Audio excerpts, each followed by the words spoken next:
December 24th, 1914. The Western Front breathes like a tired machine. Frost glazes the duck boards. The air smells of wood smoke and cordite. For weeks, the line has been a rumor of death and waiting. Then, just before dusk, the rumor changes its tune. A single voice, uncertain, begins a carol in a language that does not belong here. Stille Nacht. The melody trembles across the wire. No orders follow, only echoes. Men lift their heads above the parapet for the first time in days. On the German side, candles burn in ration tins. On the British side, someone whispers, "They're singing." No one fires. The war pauses, not by command, but by consent. This story is told through the letters that survived the frost, the mud, and the quiet courage of one night when men remembered they were men. Mud freezes slower than fear.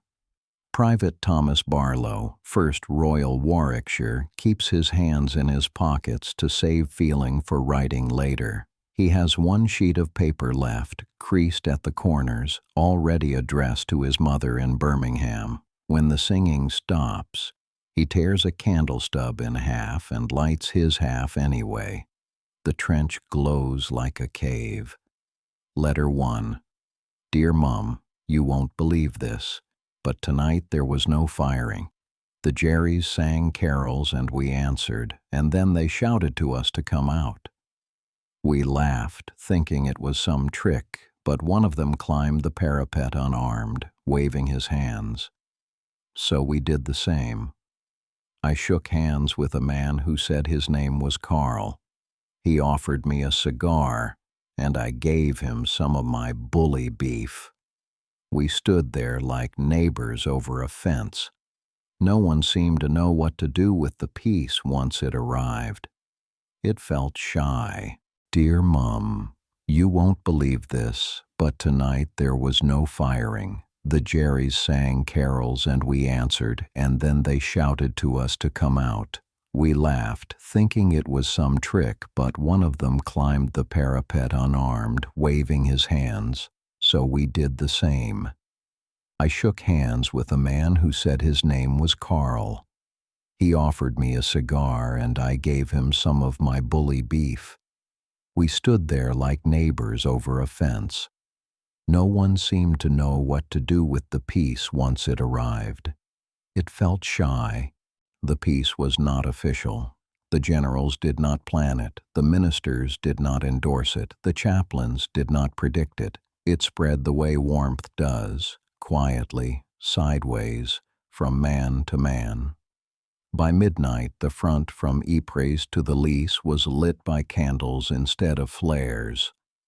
Men spoke in broken English, in broken German, and in perfect silence. Someone produced a football, actually a stuffed sandbag, and the impossible happened. A match that no one kept score of. Dear Mom, we played a game of sorts. The ground was too hard to dig, too soft to stand, but we kicked the ball anyway. Their goalkeeper wore gloves made from socks. When he stopped one of my shots, he laughed so loud the mist shook. Later they showed us photos of their wives.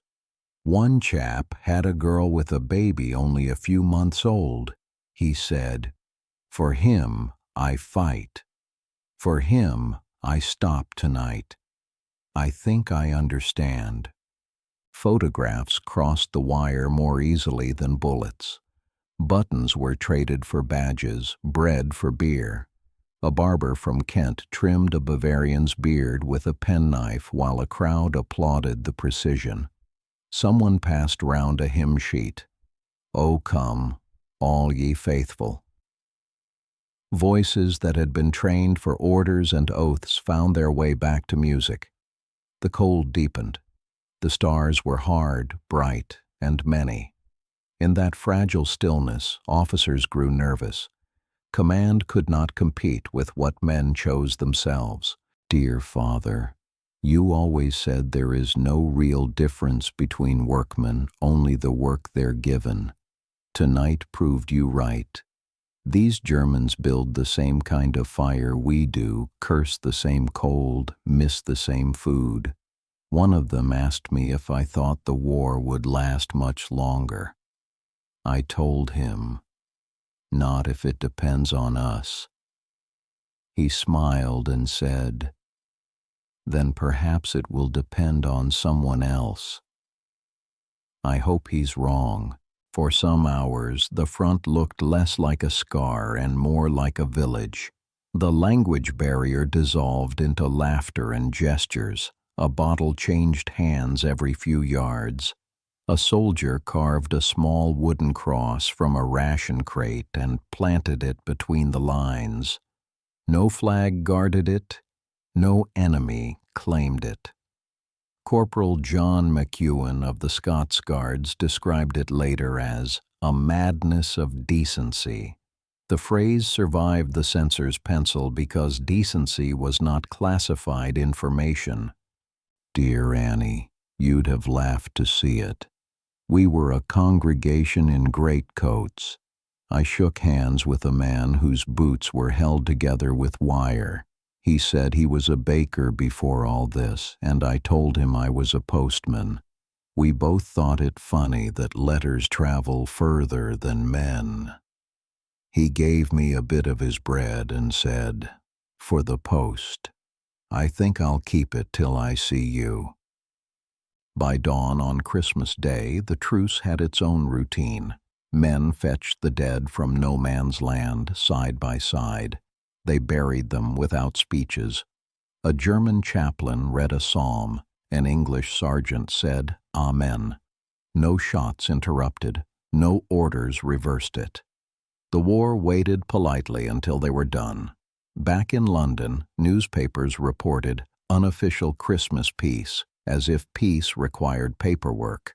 In truth, it required only exhaustion and recognition. The field kitchens prepared tea for breakfast. Someone produced chocolate, another shared schnapps. Snow began to fall, slow, sincere, unstrategic. The kind that covers everything evenly, rank and file alike. Dear Mum, it snowed while we were talking to them. I held out my hand and caught some on my glove, and one of them did the same. We both looked like fools admiring weather, but it felt right. I don't know how to write this without sounding soft, but for a moment I thought maybe the earth itself had decided to call it a night. By afternoon, headquarters began to send messengers forward. Cease fraternization immediately. But authority travels slower than goodwill.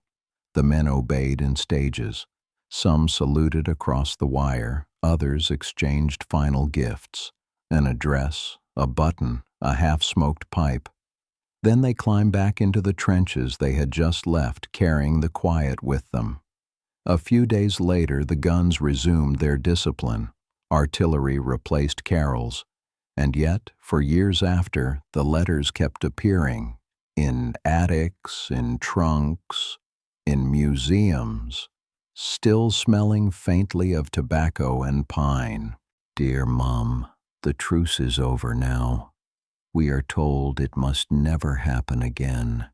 Perhaps they're right. Perhaps it was wrong to forget the war even for one night. But I don't think I'll ever believe that kindness is treason.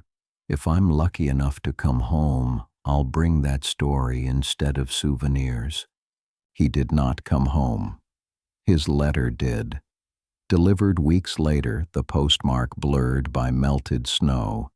His mother read it once and then again, and when neighbors asked about her son, she said, "He was at peace on Christmas," and that was both more and less than the truth. History treats the truce as an accident, but accidents have causes. Weariness, cold, the memory of home. A century later, historians still count divisions and battalions. Few count candles lit on parapets. Yet those lights were the closest thing to strategy that mercy ever had. In a museum case in London sits a photograph. British and German soldiers arm in arm, smiling. The curator has written unofficial truce, but the faces do not look unofficial. They look relieved to have found for one night the right side of the wire. Dear Annie, if they ever ask what Christmas means, tell them this. It means that even here, where the ground has forgotten grass, someone sang. It means that the enemy has a voice like ours. It means we stopped killing long enough to notice how quiet mercy sounds. The Truce of 1914 did not end the war, but it interrupted it long enough for history to glimpse its own alternative. Those few hours of stillness became proof that obedience is not the only virtue a soldier can possess. When the war finally ended 4 years later, few of the men from that night were left to tell it. But their letters remained, a paper inheritance passed down to generations who might never again see such madness of decency. In the margins of one surviving letter, a line written in pencil, faded but legible. If we can stop once, we can stop again. That night, frost held the ground firm enough to stand on without sinking.